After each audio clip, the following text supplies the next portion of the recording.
So we started the sugya of Rav on Daf Ayin Beis, and we said that Rava came up with an explanation for Rav. It was Rav who said that even if the Ba BiMachteres walks out of the Machteres and he's holding on to the vessels that belong to the Ba Bayis, he's not chayav to return them. And there's no Hashavas Aveda. Says Rava, what led Rav to this conclusion? The fact that, let's say it was not Yesh Lo Damim, but rather it was Ein Lo Damim, like the case of a father who breaks into his own son's house.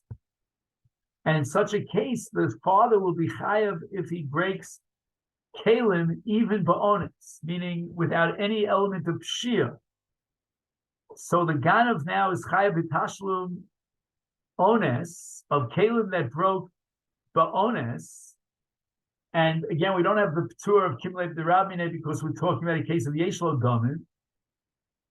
And Rav derived the conclusion from that a ganav makes a kinyan on his gneva, and he becomes like a bailim, like a shoel, for example, who's chayav even for onsim. And that's called, in the language of Rava, explaining Rav, Birshusei Kaime. Once we have Birshusei Kaime to generate kinyoni gneva equal to that of a shoel, such that now he's chayav for onsim, then hachinami b'rshusei kaime, even with regard to the Ba BiMachteres who took the kalim out of the house of the Baal Bayis and brought them into his own house, he's considered the bailim over the chayfetz. And if he's chayav, and if he's the bailim over the chayfetz, he's not chayav in hashavas hagzela. So again, if it would have been a case of Yesh Lo Damim, namely the father coming into his son's house, then if he would take kalim out of the son's house, certainly he would have to return them, so that his kinyonim that equate him with the level of a shoel and his bershusei kaime to be mechayev him for onsim would not be enough to be mafkia the chashavas hagzela, so that his ownership of bershusei kaime is only a partial, or shall we call it a relative ownership, in terms of achrayas. He has bailus in terms of his achrayas. His level of achrayas surpasses that of all other shomrim, and he becomes bershusei kaime, and he's the bailam as far as the achrayas of a shoel is concerned, even for onsim. But now we're saying that bailus of a ganav goes even beyond that, and once that bailus is clinched, then he doesn't even have to return the object, and there's no beishus like zela. And that's what the statement of Rav means when he says that he was kona the kalim in domim, meaning in a case where he was chayav misa, he effectuates a kinyan, and then the bershusei kaime is a full-fledged bershusei kaime. Meaning that in the case of Yesh Lo Damim, the bershusei kaime is only as far as achrayas is concerned. We're going to set up a bershusei kaime of a ganav working against the interests of the ganav, being mechayev of the ganav for onsim as if it was bershusei kaime. But that's only a kind of fictitious kinyan. It's not really a full-fledged positive kinyan. It's only a level of achrayas of bershusei kaime to be mechayev him for onsim. He has not achieved a full-fledged kinyan on the object. But in a case where he was chayav misa at the time that he broke into the Baal Bayis' house, and at that moment he took kalim, so that kinyan will be a complete kinyan that's mafkia hashavas hagzela, and that's the bershusei kaime of Yesh Lo Damim. And then the Gemara goes on, Rava goes on, and he rejects Rav the Lohi. So let's make sure we're all on the same page.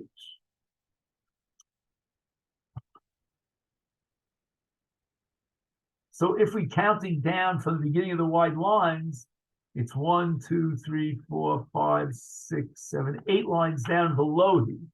I mean, the line starts with the words Bershusei Kaim. So again, Velohi means that it's not logical to accept Rav's approach and to draw conclusions from the Chiyuv Onsim of Agano to the case where he makes a complete kinyan on the Kalim such that they leave the ownership and the possession of the Balabayas and there's no longer a Chiyuv Hashavas Agzela. Ki o kimna rachmana b'shusei le'inyan onsim. The Torah is granting ownership rights, so to speak, or a status, a quasi status of an ownership to the Ba BiMachteres, to the Ganav. That's only against the interest of the Ganav, and that's called le'inyan onsim. He does not acquire as a Ganav full-fledged ownership over the object. The Torah commands him to return the object to its rightful owner. If you want to talk about achieving a full-fledged kinyan of Bailis on these Kalim, they certainly are still in the Rishus of the Bailim until the Gazlan will return the object and fulfill his obligation of Eishes Exela. Therefore, since Bershusei Demarayu Kaimi, the Ganav is Chayv Hashava, even though the Geneva took place in the Machteres.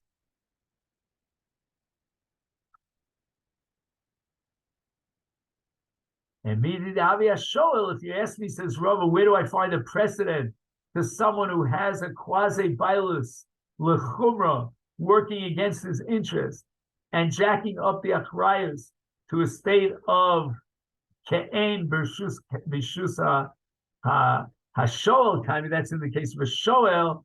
A shoel is considered like a partial owner of the object, even though he didn't make a kinyan on the object, and he has this chumrah above and beyond all the shomrim. He's chayav even for onsim because he's the bail.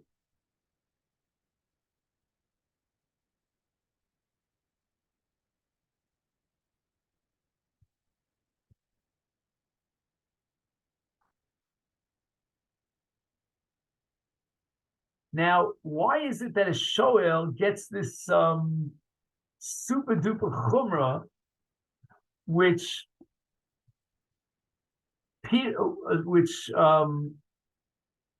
imposes upon him an obligation to pay for onsin, certain circumstances beyond his control, and he never made a kinyan on the object? But the answer is kol hano shalom, meaning he's not paying anything for his she'el. He's getting a freebie.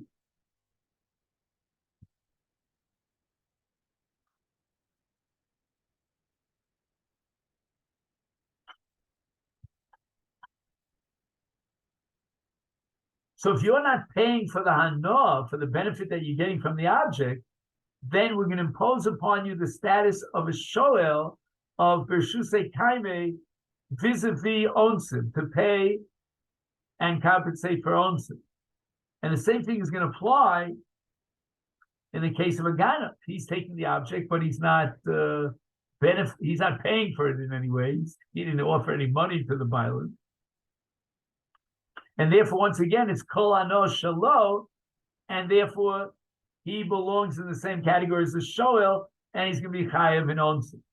But that has no bearing on creating a full-fledged kinyan of taking an object out of the rishus, out of the ownership of its rightful owner, but rather, as far as Hilchos Kinyanim is concerned, Bershusei de Marayu Kaim.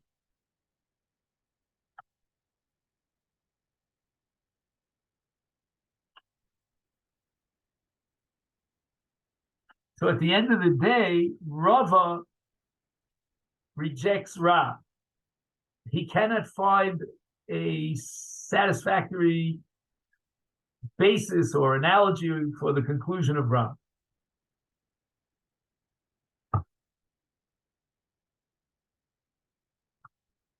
Now, in the Mesifta, there's a note here, Chavdalid, that explains Rav Shita. Rav Sovar, Shemi Ikar Adin, Ganav Kones Achefetz B'Shas HaGneva. All right, so from the get-go, the basic halach is Kinyan Gzela, which is a pella. Again, it's what I called the other day anarchy. You go in and you steal something and you acquire ownership over it. Ella, the Torah is Machadesh V'Heshav Gzela Shar Gazal.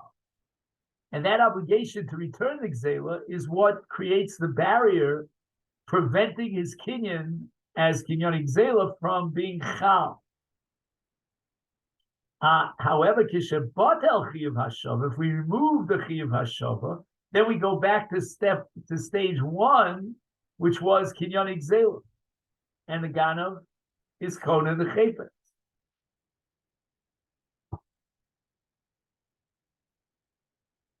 And he says, Zeu atam sheshinui Kona. If, let's say, he changes the object, the Gazlan, or the Ganav, then he's Kona the object without any obligation to return it. Why? Because the Chiyuv Hashava applies, the Eshav Zagzela Asher Gazal Ke'en She Gazal, if the object still is in its original state, or in its original appearance, then he has a Chiyuv Hashava. Now that there was a Shinui, so it's not the same object anymore, it lost its identity, it's not Hagzela Asher Gazal. So once you remove the Chiyuv Hashava, then the Mela the Ganav is Kona. Now we apply this logic to Ba BiMachteres. As long as he's in the Machteres, he's Chayav Misa, he's eroded. And therefore, if he would take an object and steal it, misappropriate, he would be potter from a Chiyuv Hashava.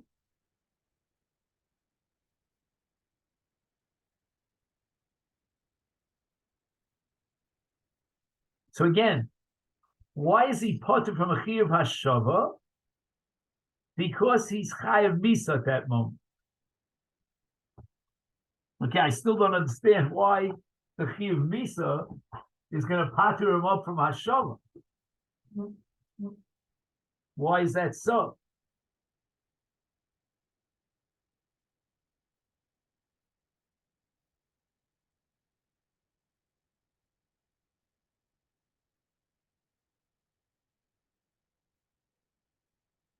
Let's think about that for a moment. Is man shehu b'machteres hu chayav misa hu poter michiyuv hashov. I don't know. That's not really true. Chiyuv misa could knock off another punitive onesh, like compensation for a mazik, for a Masechet. When he burnt down his friend's haystack on Shabbos. That I understand.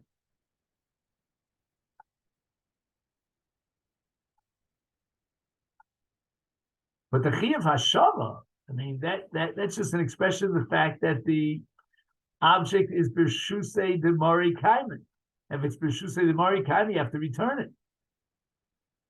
Those vessels that you're holding on to, Mr. Gadav, are not yours, they're his. So who cares if he's Chayav Misa? This is not a punishment. We're not punishing him by saying he's obligated to return the object. His Chiyuv Hashava is not punitive, it's a monetary, it's like, let's say, for example, I borrow $1,000 from you. Do I have to pay you back? Do I have to pay you back as a punishment? Is the Torah saying, well, let's punish this guy and make him pay up a chov? He's holding on to the other guy's 1,000 shekel. He's got to return it. Same thing in a ganav, like a malva or a lova, I should say. The ganav is holding on to someone else's object. And therefore, it's like Zela Shagaza. What are you telling me? Well, he's Chayav Misa. So what if he's Chayav Misa? If, let's say I'm holding on to you $1,000. Okay, Reuven is holding on to Shimon's $1,000 that he borrowed. and Reuben is now chayiv misa. So therefore, he doesn't have to return the $1,000 because he's chayiv misa.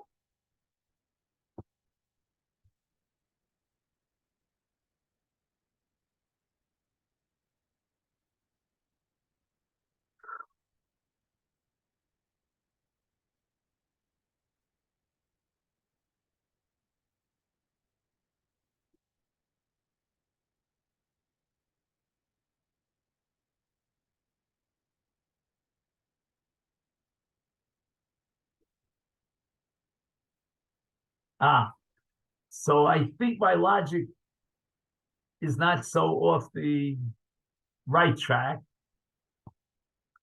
because he says this is why Rava disagrees with Rav.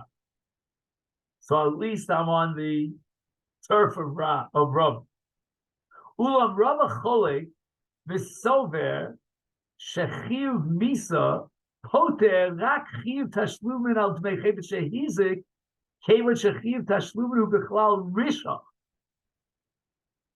Why does a mazik have to pay compensation? Because of risha, because of the avera that he committed by destroying someone else's object. Sheshayach lomer klapov. Now we can apply kimlev the Ravmine. Shein lechayvo.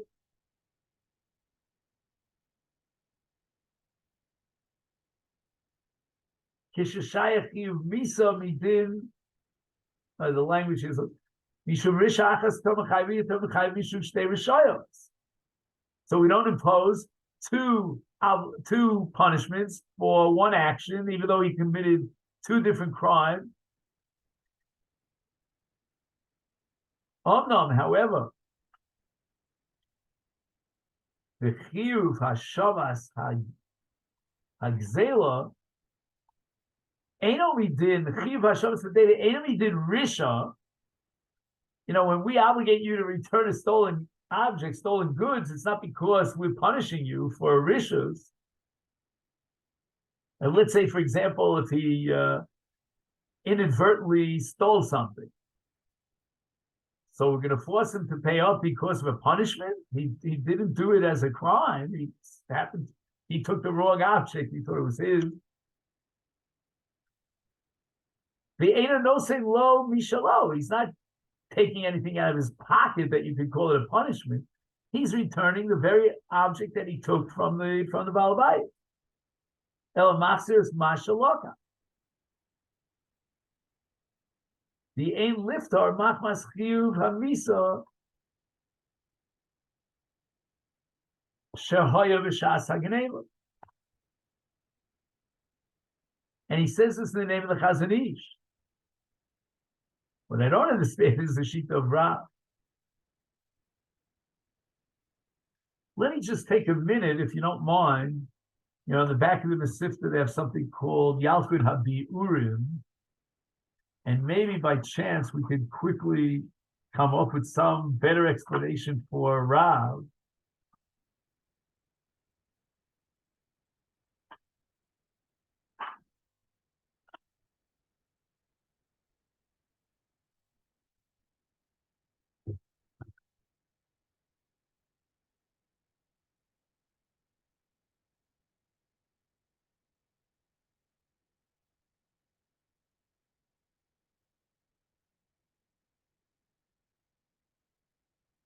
Oh, he has a section here called Ma Tamu Shel Rav.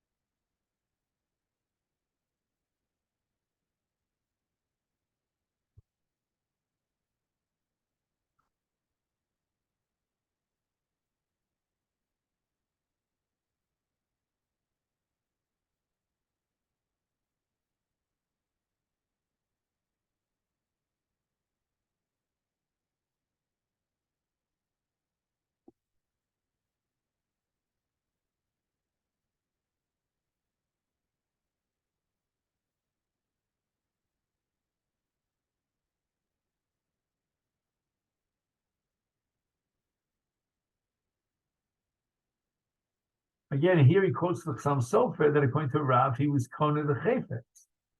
Yeah, but how can he be Kona the Chayfetz when the Torah says Beisha was like Zelu? The only way of explaining Rav, the only success you can have here in justifying Rav is if you answer the question why there's no Beisha was like Zelu here. You can't just say, well, he was Kona, the Ganav was Kona. What do you mean he was Kona? The Torah says Beisha was like Zelu. It's not his. So you're gonna have to somehow neutralize, you shoot down this Beisha was like Zelu, but tell me why.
I don't know.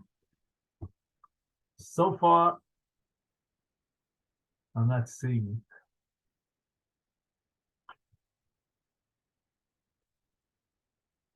it.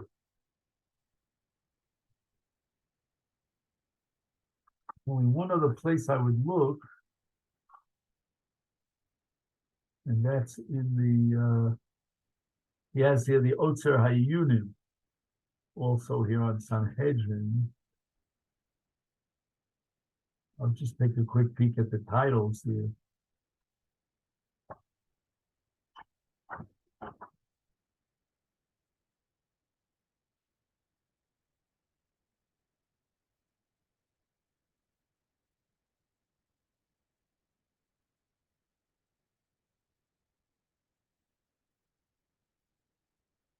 Nope, I don't see it.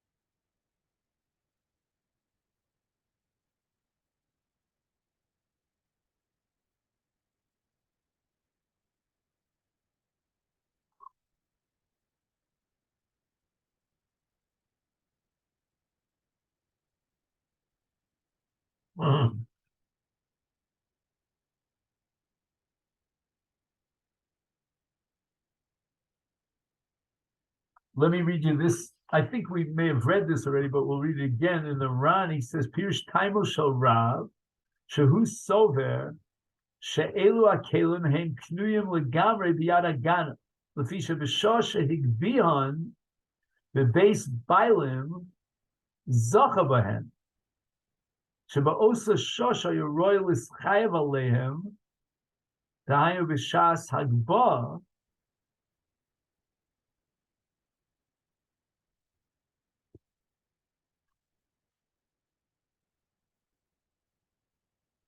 the Ilu Ganav sheyesh lo dom b'osa shon eschai ba'ontzim, zeh she'ein lo dom, kevid shu niftar, mishum d'eschai b'nafsho, shach as beis kniyoso, hein knuyim lo liolam. Again, he's pointing out that at the time that he picked up the object in the reshus of the balabayis, he was chai b'nafsho,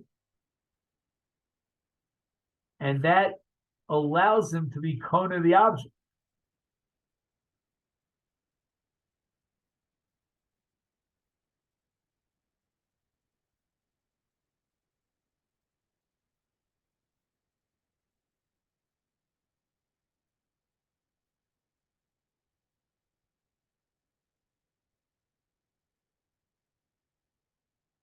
And again, I still don't understand why.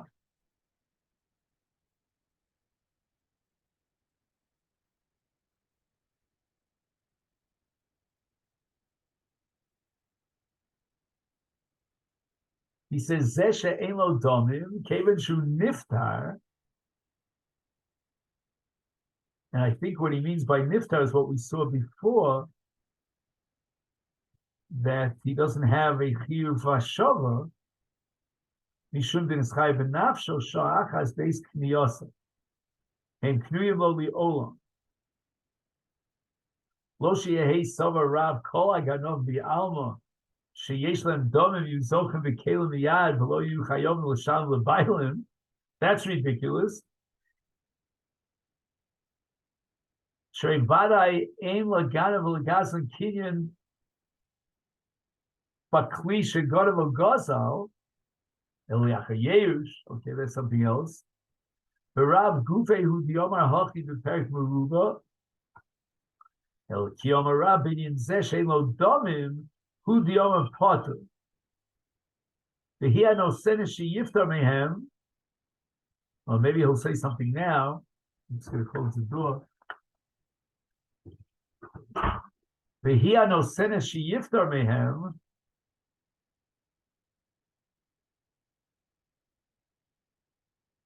Mikol, I guess he means Mikol from any kind of hashav, I guess. Afal pisha kelim b'shuso be'en, even though the kelim are alive and well. But again, since ein lo domim, v'hi no senes sheyiftar mehem. Again, I guess he's saying because of the chiyuv nisa, it makes sense that he's potter. But again, since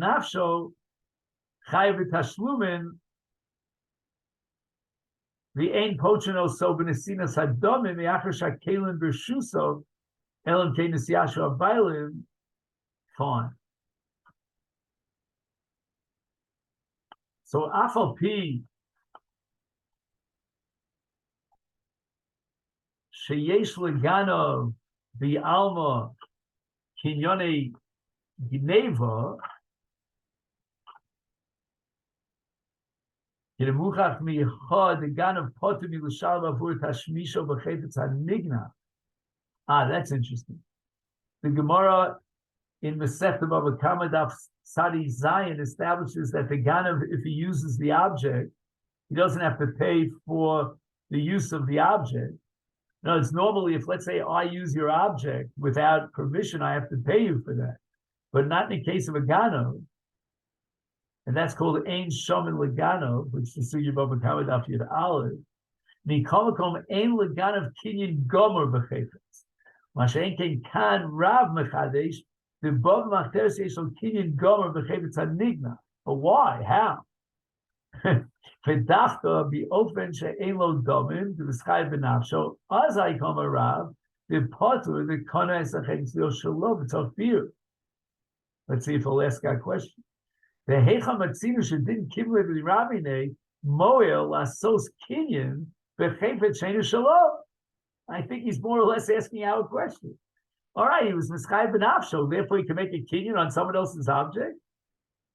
Again, the idea here would be to remove the chiyuv hashava, but why? Chiyuv hashava is not punitive. It's because he's holding on to someone else's money. The lachor kimle the rabbi have a chalos ptur tashlumin ve'heich moel alibed the rab kidei liknos es kidei sheyikna ganav esachebet.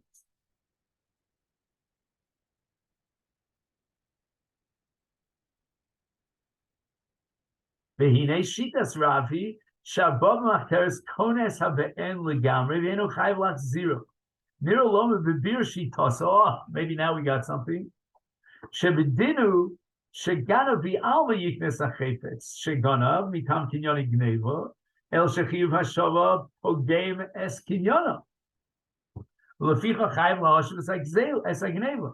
Ba BiMachteres poter me'hashava. But again, why is he poter me'hashava? Therefore, Kim Levi the Ramine Kona Esachet.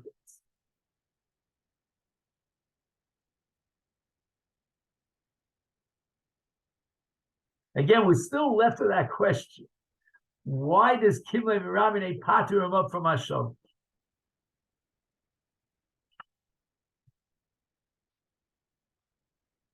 I don't find an answer to this question.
Now he's saying something else. Listen to this.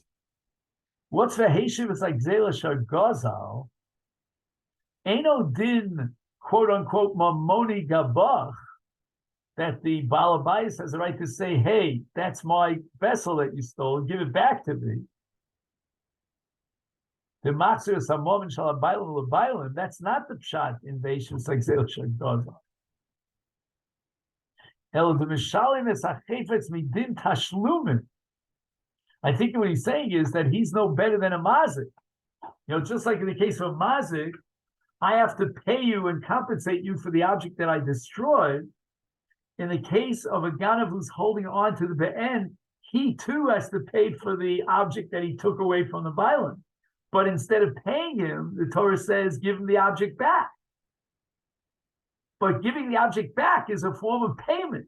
You hear this? Again, I'm not telling you, Steve, that I understand the logic of it on a purely intellectual level, but I can hear the mechanics of it. Finally, after all this work, we see someone's trying to explain Rav.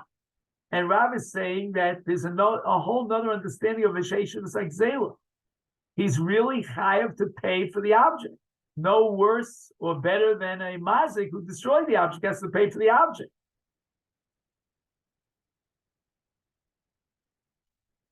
And we know, and Rabbi doesn't disagree, it's in the Mishnah here, that if he destroys the object, this Ba BiMachteres, he doesn't have to pay compensation because we're going to apply Kim Levi Rabbanim. But now what we're saying is that even if the object is intact and is the Heshiv Sakzela, the Heshiv Sakzela is really another form of paying for the object. And the Torah is saying instead of paying in currency or writing a check, give the object back. That's your payment for the object that you stole.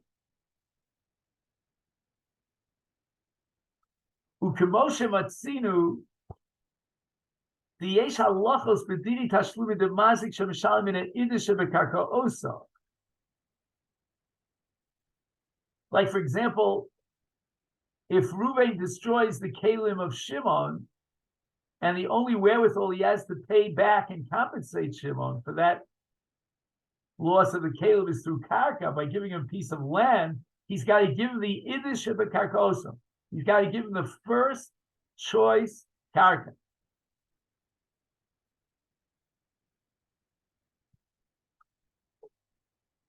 So we see that when you are obligated to compensate someone for your terrible act of destroying his object, that compensation takes on new dinim. And the Torah requires that you give the best of the best in your compensation. Like for example, let's say, you were in Europe and you want to pay with shkolim, with Israeli shkolim. Like let's say you were in Europe and you walk into a store in England and instead of British pounds, you have, Israeli shekels. Nobody's going to take it. And the shekel has a value, but in Israel, not in England. So if, let's say, a British fellow would destroy the object of his fellow British, and then he wants to pay him an Israeli shkolim, he can't do so. He's got to pay with the best of the best. And in that country, it would be British pounds. If there was a currency, let's say Swiss marks, that would be worth more than British pounds, or let's say the euro or whatever it might be, then maybe you can pay them up in euros, because that would be idus. But you see that the Torah is controlling and setting up standards for how you compensate someone for the destruction of his object. Now, when you steal someone's object, it's like you destroyed it. Why? Because he took it out of his rishus. He puts up a sign, wanted, dead or alive, but Lamaisa, he doesn't have his object. You're stashing it away, locking it up as it got him somewhere up in your attic. So that's also a kind of a mazik. And the Torah is going to say you have to pay him back with idus. What's idus? Giving him back the object itself. That's the best way you can compensate it. So that the Heshus Akzela now is like Tashlume Mazik in the form of idus.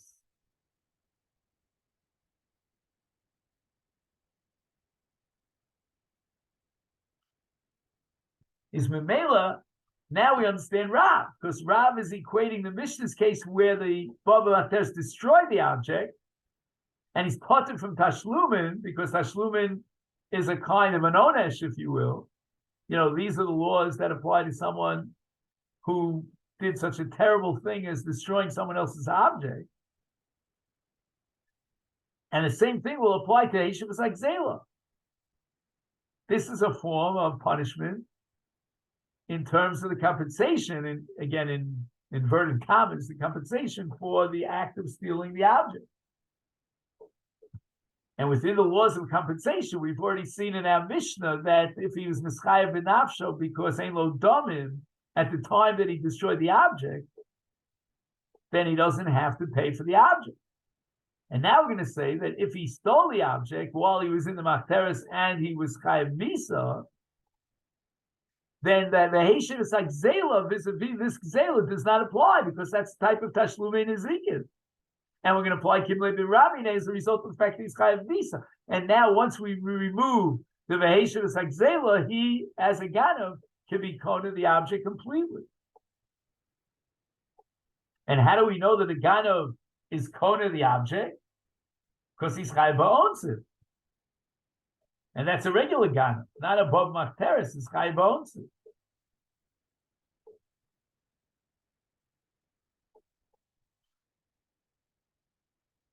So if we were to say that a Ganav has no kinyonim on the object, and he has to return the object midin mamoni kabach simply because he's holding on to the object that belongs to the violent tzarich iyun, lo miyeh Ganav chayav ba'onsim. Why is a Ganav chayav ba'onsim? There's no longer mamoni kabach. He's not holding on to his object. Ella mehad a Ganav chayav ba'onsim muchach shekona a Ganav es hachefetz. V'chalav chiv tashlumin l'shalem es hachefetz shegona.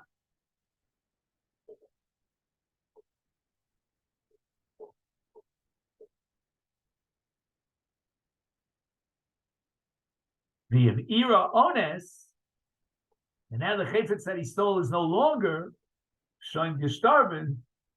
Eino yochel l'shalem es hachefetz azay chiyuv chayav l'shalem tashlumei mamon bimkom hachefetz.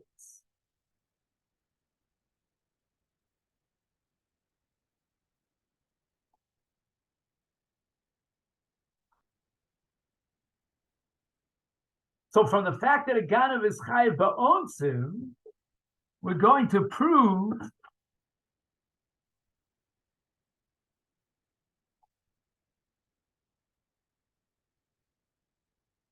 that the Ganav is kona the chayfetz. Otherwise, why should he be chayav ba'onsim?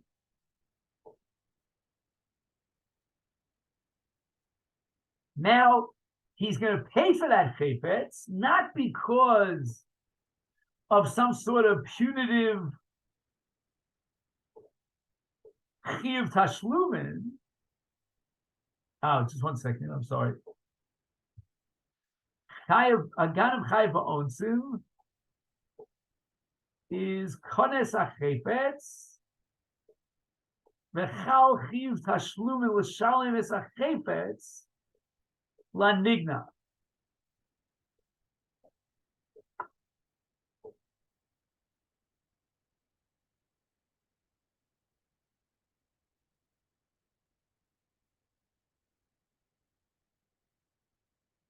So again, he's saying the following: that if the halacha of a ganav was only mamoni gabach, now the object is destroyed, so there's no mamoni gabach. And to be mechayev him as a mazik, we don't want to do that either because he's an onus. There were situations beyond his control, so why should he be responsible for a hezek that he caused, which was not in any way his fault? There were mitigating circumstances. So the only reason that you could accept that he has to pay for the object after it's destroyed by onus could only be based on a chiyuv tashlumin that comes from the fact that he was kona the object, that the ganav was kona the object.